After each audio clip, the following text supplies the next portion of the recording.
Welcome to Grace Over 50. If no one has reminded you today, let me be the first to say you're still radiant. Not in the way magazines once defined it, not in the way youth was once measured, but in the way a woman glows when she's lived, when she's learned, when she's finally free to be deeply herself. There's something that begins to shift quietly as we enter our 60s. It's not loud, it doesn't announce itself, but it's real. It begins not in the mirror, but somewhere deeper in the soul. We no longer dress for approval, we dress for alignment. We no longer try to meet expectations that were never truly ours. Instead, we begin to ask a softer, more meaningful question: how do I want to feel in my skin today? For years, many of us played by rules we never wrote. We bought what was trendy. We covered what made us uncomfortable. We contoured, adjusted, refined, until our reflection felt more like a project than a person. We sought compliments that never quite satisfied, and we told ourselves we were just keeping up, staying youthful, staying relevant. But one day, without warning, we realize the chase is over. Not because we've given up, but because we've finally arrived. What once felt like a race now becomes a return.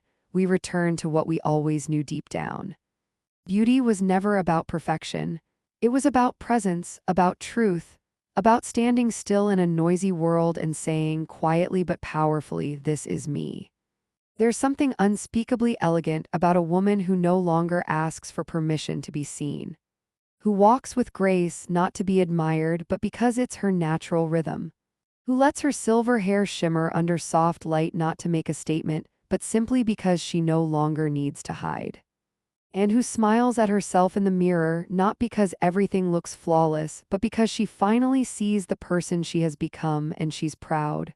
This kind of beauty doesn't come in a jar. It's not sold in boutiques or taught in fashion blogs. It comes from living, from heartbreaks survived, from laughter shared, from standing back up after life knocked us down. It's the beauty of knowing what matters and letting go of what doesn't. Of choosing clothes that feel like skin, not costume. Of reaching for lipstick not because we need to, but because it feels like a wink to our own reflection. It's a softness that doesn't mean weakness. It's strength that no longer needs to be defended. And the most beautiful thing is you don't have to start over. You don't need a reinvention. You don't need to look younger, thinner, smoother, louder. What you need is already within you. What you need is already written in the lines around your eyes, the softness in your voice, the way you hold your morning coffee and think about everything you've lived through and everything you still dream of becoming. You don't need to be anyone else. You just need to be fully, unapologetically, elegantly you. In this video, I want to gently walk with you through small shifts that help uncover the woman you already are. Not transformations, but unveilings. Not strategies to fix anything, but quiet rituals that bring you home to yourself. This isn't about impressing others. It's about recognizing your own reflection and thinking, yes, this feels like me. So stay with me, not because I have answers, but because I have walked this path too. Because I know what it feels like to want to feel visible again, not in the way the world demands, but in the way that makes your soul exhale. Together, we'll rediscover how to feel radiant in a world that tries to rush us past our grace. And we'll do it not by trying harder, but by trying truer. You are not fading, you are becoming deeper, softer, more captivating in ways that cannot be measured by age or scale or trend. And in this new season, what draws people to you is not what you wear, but how you carry your story. So if something in you is stirring right now, if your heart is leaning in, then know this: you are exactly where you're meant to be. Let this be a new beginning, a quiet return. Not to who you were, but to who you've always been underneath it all. The woman who no longer chases youth because she's finally discovered the rare, rare power of her own presence. And that, dear one, is where our true radiance begins.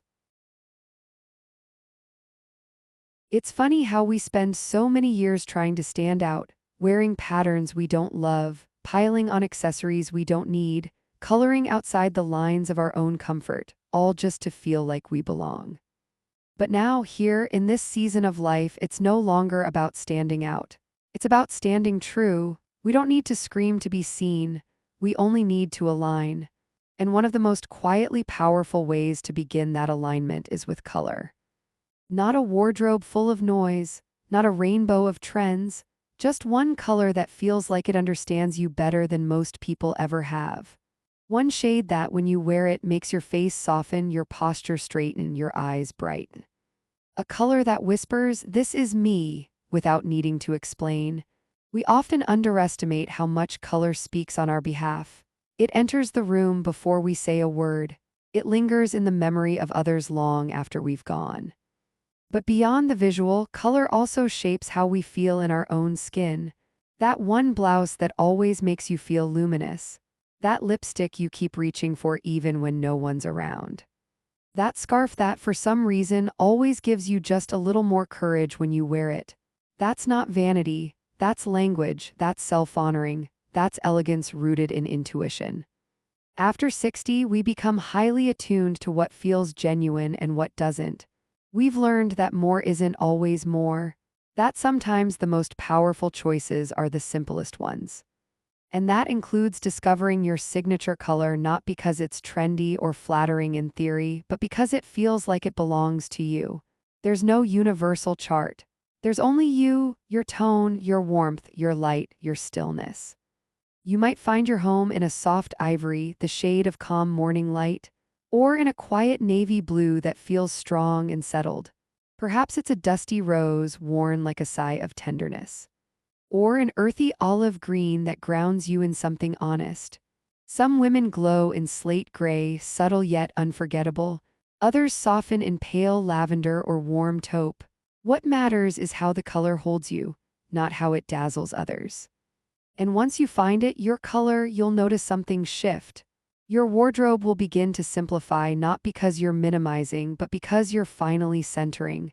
No more impulse buys that sit unworn. No more trying to figure out what goes.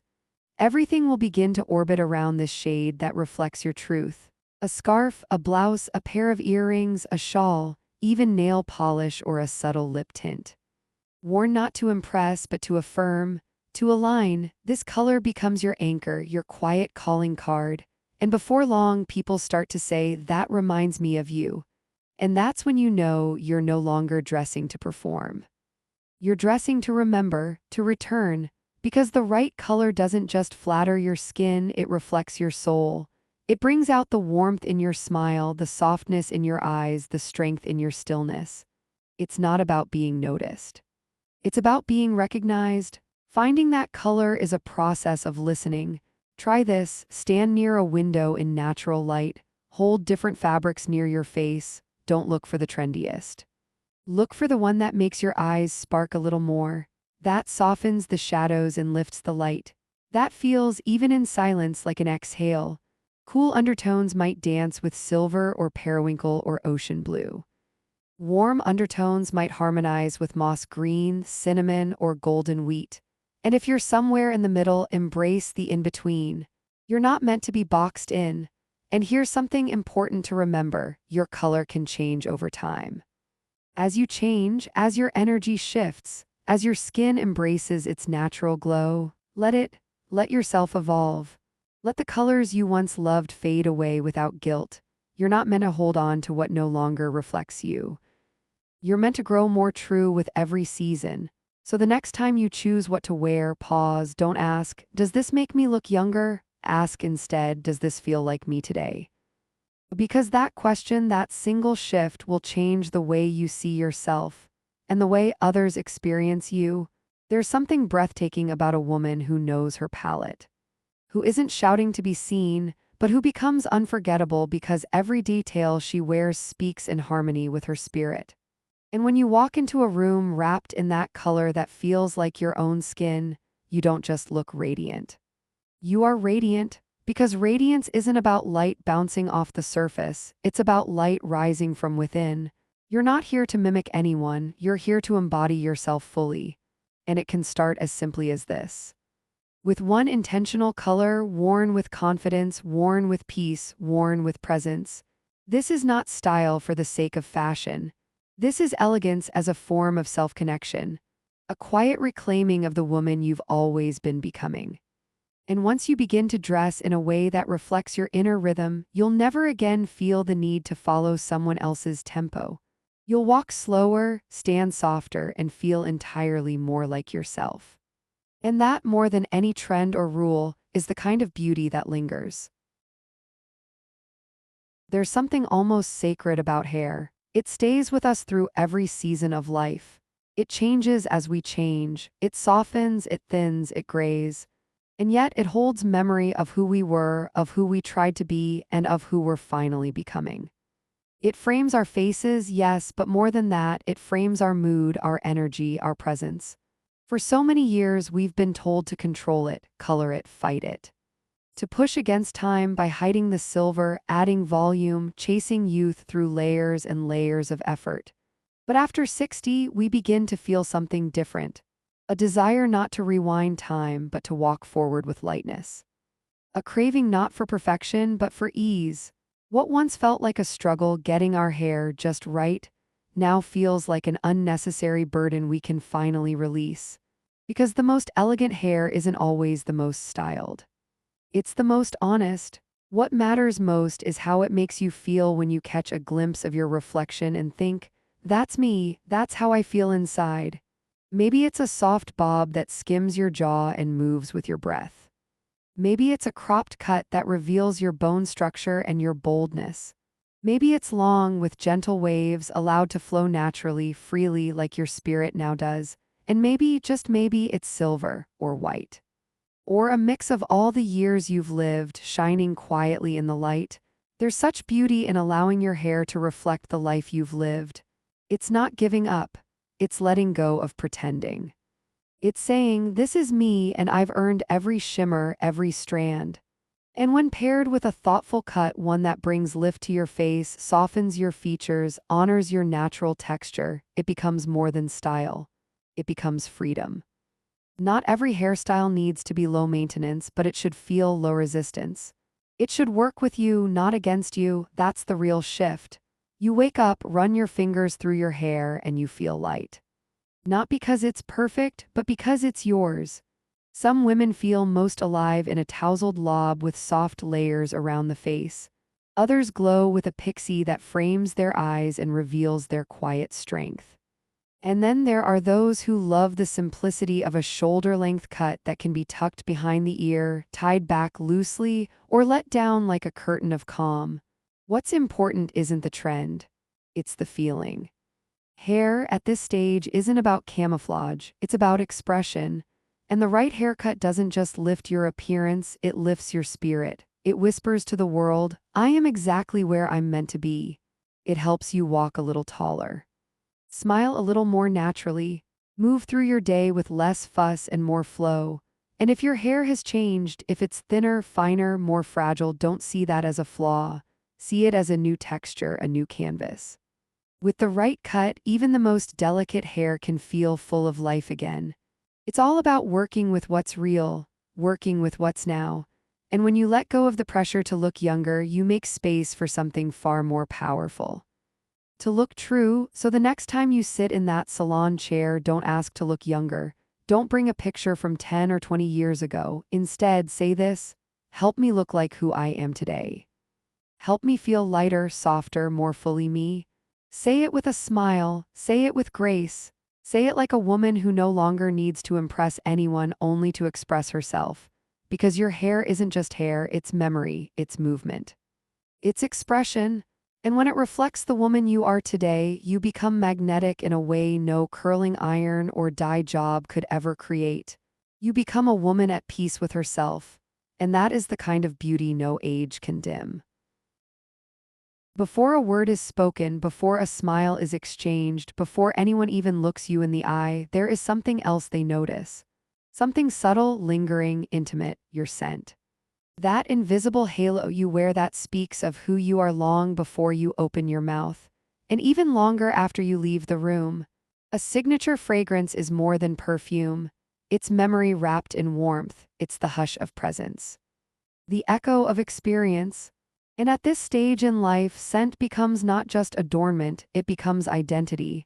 Not the sugary sprays we wore in our 20s, not the trendy bottles from glossy pages. but something softer, deeper, more deliberate, something that feels like home. There is power in choosing a scent that resonates with who you are now, not who the world once told you to be. Maybe it's sandalwood, grounded, warm, timeless. Or iris, powdery, elegant, almost ethereal. Maybe it's rose, but not the sweet, cloying kind. The kind that's earthy, grounded, rich with history, or perhaps amber, vanilla, or musk, notes that settle close to the skin, unfolding slowly like stories you've kept close to your heart. When you find that scent, everything changes. You move differently, you breathe more deeply, you feel more rooted in your body because it's not just about smelling good, it's about remembering yourself. A soft spritz behind the ear, a gentle touch at the collarbone, a whisper on the scarf you wrap around your shoulders. These small rituals are acts of devotion. You're not dressing for the world, you're creating an atmosphere, a mood, a memory. And what's most magical is that scent doesn't demand. It invites. It doesn't announce your presence with volume, it leaves an impression with grace. You may walk by and never be seen, but someone will turn their head slightly and wonder, what was that? It's not just chemistry, it's emotion. It's presence made invisible. Just like fragrance, there's another quiet form of storytelling that often goes unnoticed but never unremembered: accessories. They are the punctuation in your visual sentence, the melody beneath your words, the history you wear proudly even if no one knows the details. An old brooch passed down from your mother. A pair of pearl earrings gifted when your daughter was born. A scarf you picked up on a solo trip that changed the way you saw yourself. These aren't just objects. They're time travelers, they carry memories. And when you wear them, you carry those memories too, visible only to you, yet felt by everyone around you. Accessories after 60 aren't about sparkle. They're about soul. A well-worn leather handbag, not for the label, but for the way it molds to your shape. A necklace you chose not because it was expensive, but because it felt like it belonged to you. A ring you wear on your pinky finger not because it's trendy, but because it makes you feel quietly powerful. There's an art to wearing less but with more meaning. One single, thoughtful piece can say more than a dozen thrown together. A simple black blouse becomes something extraordinary when paired with a silk scarf tied just so. A tailored coat turns into a statement when closed with an antique pin. A plain dress comes alive with a bold cuff or a locket worn close to the heart. What you choose to wear becomes less about decoration and more about reflection. It becomes a form of expression that doesn't rely on trend, but on truth. And the truth is, you've earned every layer of depth you now wear. You don't need to dazzle anyone. You only need to express what's already alive within you, with elegance, with restraint, with emotion. Let your accessories be your quiet declarations. Let your scent be your silent introduction. Let the world experience your presence before you speak. And let those little details, those soft touches of self, remind you every single day. You are still becoming, still blooming, still worthy of being remembered. Before the scarf, before the earrings, before the perfume or the perfect blouse, there is one moment that shapes everything else. One moment that determines how you carry your beauty through the day and how the world receives it. It's not glamorous, it's not loud. In fact, it's often the quietest part of the day, but it holds all the power. It's the moment you stand in front of the mirror and look into your own eyes. We do it every morning, some quickly, some reluctantly, some with habits so rehearsed we barely even see ourselves anymore. But what if that moment became sacred again? What if, just for 10 seconds, you didn't rush to judge or fix or improve, but simply looked with compassion, with acknowledgement, with reverence? There is no makeup in the world that can replace the glow of a woman who has forgiven herself, who greets her reflection not with disappointment but with grace, who sees not the lines but the lessons, not the shadows but the resilience, not what has changed but what has remained. After 60, beauty becomes less about application and more about attention. It becomes less about perfecting and more about appreciating. The way you brush your hair, the way you select your earrings, the way you prepare your tea with care even if no one else is watching. These are not meaningless rituals. They are tiny, defiant acts of self-love in a world that constantly tries to rush you past yourself. You've lived decades. You've raised others, built careers, buried dreams, and resurrected new ones. You've been the strong one, the soft one, the one who held it all together when everything threatened to fall apart. You've loved, you've lost, you've survived, you've begun again. And now you're here in this exact moment, still blooming, still unfolding, still capable of joy, of reinvention, of wonder. So the next time you look in the mirror, pause, really look not at the surface, but into your own eyes. The eyes that have seen so much, that have cried in the dark and sparkled in sunlight, that have watched children grow, relationships evolve, and your own spirit change shape and form. Smile, not because everything is perfect, but because you've made it, because you're still becoming, because you're still willing to choose love over fear, softness over shame, beauty over bitterness. Whisper something gentle to yourself. Maybe it's "I'm proud of you," or "You're enough," or simply "Good morning, beautiful." Let that be the first compliment you receive each day. Let that be the foundation of every outfit, every conversation, every interaction. Because when you carry yourself with kindness, the world responds in kind. People notice your energy, not just your style. They remember how they felt in your presence, not what color your lipstick was. And when you walk out the door after offering that soft smile to the woman in the mirror, you move through the world differently. You radiate a kind of quiet power that no age can erase. You no longer need to prove anything. You only need to remain present. You no longer need to chase approval. You only need to honor your truth. So here you are, still here, still radiant, still worthy of being seen in all your grace. And not because you're trying harder, but because you're trying truer. One color that speaks for you, one hairstyle that lifts your spirit, one scent that becomes your signature, one accessory that carries your story. One moment in the mirror that becomes your daily ritual of self-honoring. None of these are rules, they are invitations. Invitations to dress not for the world, but for your own alignment. Invitations to shine, not because someone else says you should, but because something inside you says, "I'm ready." And if something in you stirred today, if a quiet yes rose in your chest, then I hope you'll stay a while. I hope you'll leave a comment, even if it's just a single word. I hope you'll subscribe, not because you have to, but because this space was made for you. Because somewhere inside, you're still blooming, still rising, still beautiful in a way the world needs to see. And I, for one, am so very glad you're here.